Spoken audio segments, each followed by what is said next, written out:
व्यंजन संधि का प्रकरण चल रहा है। उस व्यंजन संधि में आप आएंगे सूत्र नंबर 91 अर्थात 91 नंबर के सूत्र पर, यानी व्यंजन अक्षरों की व्यंजन अक्षर के साथ मेल मिलाप करना, ये व्यंजन संधि है। इसको आप कई दिनों से पढ़ रहे हैं और क्रम के अनुसार अब यहाँ पर आ रहा है सूत्र नंबर 90 के अंत में। देखिएगा, त्वम प्लस लुनासी, त्वम प्लस रमसे, त्वम प्लस यासी, त्वम प्लस वससी। तो इनमें देखना ये है, त्वम में माँ भी व्यंजन है और लुनासी में ला भी व्यंजन है। ऐसे ही सम में माँ व्यंजन, रमसे में रा व्यंजन। अब इनकी कैसे कैसे संधि होती है ये आपको जान लेना है। यानी कि सम प्लस लुनासी है। अब क्या होता है कि आगे की संधि का सूत्र लगता है, सूत्र नंबर 91 91। मोनुस्वारम व्यंजने, मौनुस्वारम व्यंजने, मोनुस्वारम व्यंजने। मौनुस्वारम व्यंजने। ये सूत्र कहता है कि व्यंजन के आने पर पदांत मकार को अनुस्वार हो जाता है। माने ये लुनासी का ला जो है ये व्यंजन है, तो इससे पहले जो माँ है यानी व्यंजन के आने पर, माने कि दूसरे पद में तो ला है और इसमें माँ जो है उस माँ को अनुस्वार हो जाता है। अनुस्वार माने ऊपर एक बिंदी रखना, ये अनुस्वार है। तो इसकी संधि क्या हुई, त्वम लुनासी। उच्चारण वही है लेकिन इस माँ को अनुस्वार में परिवर्तित कर दिया इस सूत्र ने। तो इसमें कह रहे हैं कि व्यंजन के आने पर पदांत मकार को अनुस्वार हो जाता है। तो त्वम लुनासी में व्यंजन आया। इसी तरह त्वम यासी है, ये भी व्यंजन है, ये भी व्यंजन है। या तो इससे माँ को अनुस्वार हो गया, तो ये हो गया त्वम यासी, त्वम यासी। त्वम के साथ मध्यम पुरुष की क्रिया चलती है, तो त्वम लुनासी, त्वम यासी। और उसके बाद है त्वम रमसे, तो रा भी व्यंजन है और माँ का माँ भी व्यंजन है। तो यहाँ पर मकार था, माँ को बिंदी हो गई तो त्वम रमसे हो गया। और आगे है त्वम वससी, ये माँ भी व्यंजन है, वा का भी ये भी व्यंजन है। तो इस माँ को यहाँ पर अनुस्वार हो गया तो त्वम वससी हो गया। जरा चौक देना।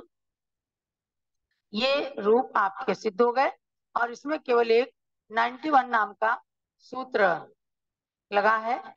तो इसको देखिएगा, ये जो त्वम रमसे, इस माँ को यहाँ पर अनुस्वार हो गया। सब में केवल माँ को अनुस्वार हुआ है, ये स्पेशल सूत्र होगा। तो आप कहेंगे माँ को अनुस्वार में क्यों परिवर्तित किया, तो व्याकरण के नियम में क्यों क्या नहीं चलता। ये दोनों प्रकार के रूप चलते हैं, क्योंकि कहीं अनुस्वार होता है कहीं माँ होता है।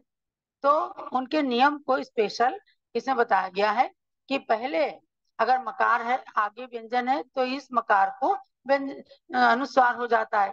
अब आगे हम चलते हैं कि इसमें एक विशेष नियम बताया है कि सम प्लस राजते। सम्राट एक शब्द है, सम्राट चक्रवर्ती भरत कहते हैं ना, तो सम्राट शब्द है तो उसको उसके अंदर अनुस्वार नहीं हुआ सम्राट, क्योंकि राजते इसमें माँ में अनुस्वार नहीं होता है, तब जाके बनता है सम्राट। अब है आगे शब्द है देवानाम। देवानाम, देवानाम में ये मकार है, देवानाम। माँ जो है हलंत है, तो अब इसके लिए सूत्र लगता है कि विरामे वा, विरामे वा, विरामे वा। विरामे वा। इस सूत्र को और ध्यान से सुनना, क्योंकि ये सूत्र केवल स्वतंत्र व्याकरण नाम की व्याकरण के अंदर ही है, बाकी किसी भी व्याकरण के अंदर ये नियम नहीं है। इसमें कहते हैं कि विराम में पदांत मकार को अनुस्वार विकल्प से होता है। विराम माने पद के अंत में। तो ये देवा नाम जहां भी पद के अंत में आएगा तो इसमें कह रहे हैं ये अनुस्वार भी हो सकता है और माँ भी हो सकता है, दोनों तरह से लिखा जा सकता है। पुरुषा नाम में वह शब्द जहां होता है तो समझो विकल्प है, माने दो रूप बनेंगे। तो देवा नाम में अनुस्वार भी हो सकता है, देवा नाम में ये हलंत भी हो सकता है। पुरुषा नाम में अनुस्वार भी हो सकता है और मकार भी हो सकता है। जिसने कातंत व्याकरण नहीं पढ़ी और अगर इस नियम को देखेंगे तो कहेंगे इन्होंने गलत कर दिया। अगर अनुस्वार देखें, ज्यादातर सब जगह नियम होता है देवानाम पुरुषानाम में माँ जो है पद के अंत में माँ ही रहता है, उसका अनुस्वार नहीं होता है। आप देखिए जैसे भक्तामर का पहला श्लोक पढ़िए, भक्तामर प्रणत मौलि मणि प्रभाणम मुद्योतकम दलित पाप तमो वितानम। वितानम में माँ जो है पद के अंत में है तो उसमें अधिकतर माँ ही आता है। वितानम सम्यक प्रणम में जिनपाद युगम युगाना वालंबनम भव जले पतताम जनानाम। जनानाम में माँ ही लिखेंगे, लेकिन केवल कातंत व्याकरण के रचयिता ने ये नियम दिया है कि ये अनुस्वार भी हो सकता है और मकार भी हो सकता है। इस नियम का पालन करते हुए ज्ञानमती माता जी ने अपनी अनेक स्तुतियों में अनेक टीकाओं में पद के अंत में अनुस्वार भी रखा है। एक बार एक विद्वान ने इस पर प्रश्न उठाया कि माता जी ने बाद में अनुस्वार क्यों रखा जबकि मकार का नियम है।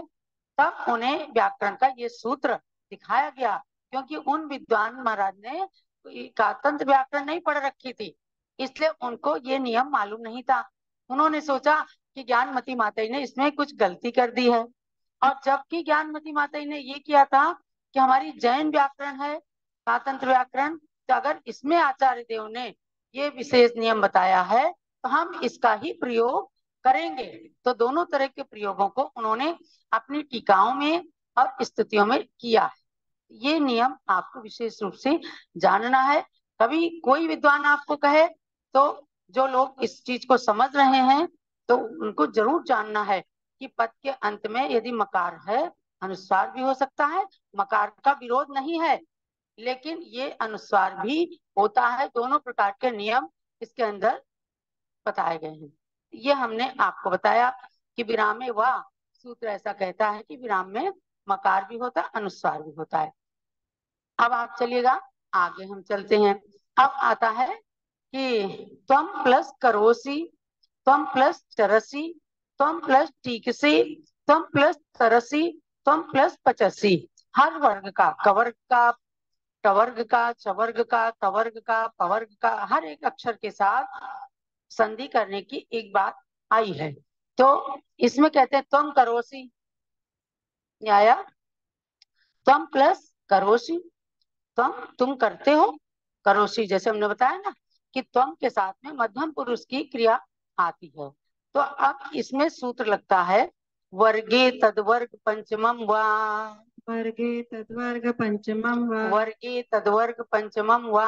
वर्गे तद्वर्ग पंचमं वा। ये नियम कहता है, ये सूत्र बताता है नियम को कि आगे वर्ग के परे पदांत मकार को उसी वर्ग का पंचम अक्षर विकल्प से हो जाता है।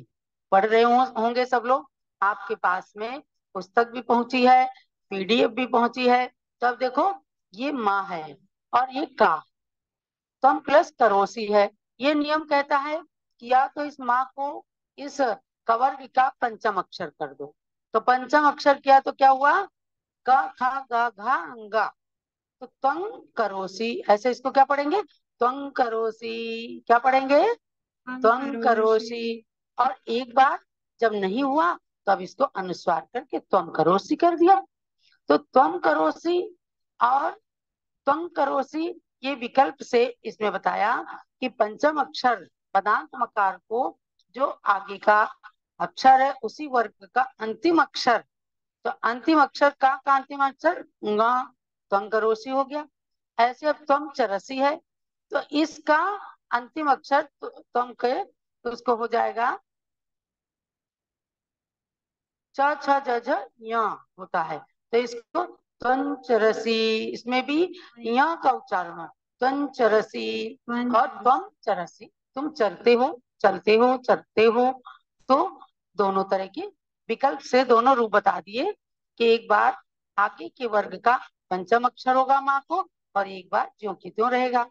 हम आया त्वम टीक से टवर्ग का, तो इस अनुस्वार या माँ को टवर्ग का अंतिम अक्षर होगा। तो त्वं टीकते ण, ण हो गया, ट ठ ड ढ ण, त्वं टीक से। और एक बार होगा त्वम टीक से। तो ये बात आपको समझ लेना है, क्योंकि व्यंजन संधि लगभग समाप्त होने वाली है। आपको इन नियमों को बहुत अच्छी तरह से पालन करके जानना है। अब आया त्वम प्लस तरसी, त्वम प्लस पचासी, त्वम प्लस यासी। तो सूत्र आगे लगता है यवलेसुआ, यवलेशुआ, यवलेसुआ, यवलेशुआ, यवलेसुआ। सूत्र कहता है य व ल के आने पर पदांत मकार विकल्प से प्ररूप होता है।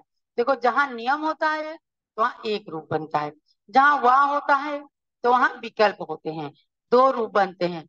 तो त्वम तरसी में क्या हुआ, एक बार माँ को किसी किसी वर्ग का अंतिम अक्षर हो गया।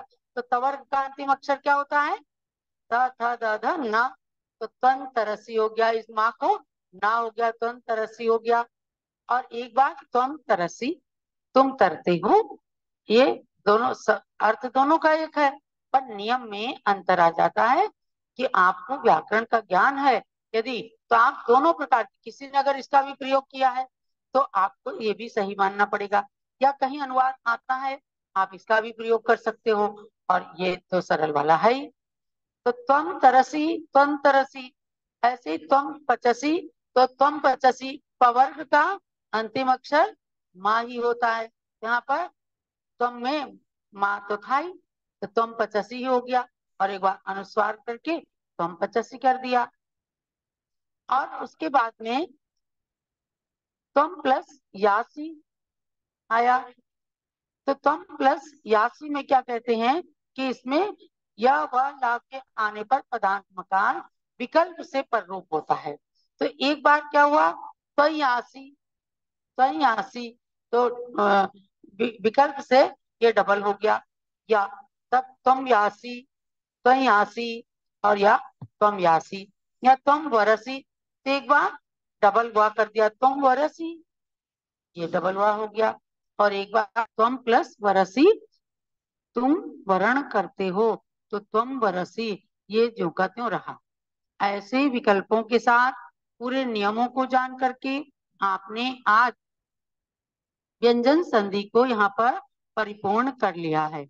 इसलिए अब आपकी परीक्षा 10 अप्रैल को होगी। 60 सूत्र तक आपने स्वर संधि की बात पढ़ी थी, 61 नंबर के सूत्र से लेकर, और 124 नंबर के सूत्र तक अब आपकी परीक्षा होने वाली है। इसमें व्यंजन संधि, विसर्ग संधि, दो संधियां इसके अंदर आई हैं। व्यंजन संधि और प्रकृति भाव संधि, व्यंजन संधि और विसर्ग संधि, यानी 124 सूत्र तक, मैंने 64 सूत्रों की परीक्षा आपको देना है। पिछला रिवीजन कीजिए, बीच बीच में आपकी क्लासेस छूटी हैं, अनेक रिलीजियस प्रोग्राम रहे हैं, तो आपकी उस क्लास के अभ्यास को पूर्ण करने के लिए आप encyclopediajainism.com में संस्कृत व्याकरण से सर्च कीजिएगा, तो उसके अंदर सारी क्लास की ऑडियो उसके अंदर अपलोडेड है, तो उनको निकाल करके और आप उसको सुनिए। वरना आप YouTube के अंदर भारत गौरव ज्ञानमती माता जी यूट्यूब चैनल के अंदर वीडियो प्रवचन भी, व्याकरण की सारी क्लासेस उसके अंदर अपलोड हैं, तो उसको निकाल करके आप पढ़िए। और पिछला, जैसे आपने बहुत अच्छा रिजल्ट पहली परीक्षा में दिया है, ऐसे ही व्याकरण की दूसरी परीक्षा में भी आप सबको अच्छा सा रिजल्ट दे करके और अपने ज्ञान को वृद्धिंगत करना है। कल से हम विसर्ग संधि प्रारंभ करेंगे। यानी कि अभी भगवान ऋषभ देव की जन्म जयंती का प्रसंग है, आगे और भी कार्यक्रम आएंगे। तो हम आपको एक दिन गोमटसार जीवकांड और एक दिन संस्कृत व्याकरण की क्लास कराएंगे। कल साथ में आपको व्याकरण की क्लास प्रारंभ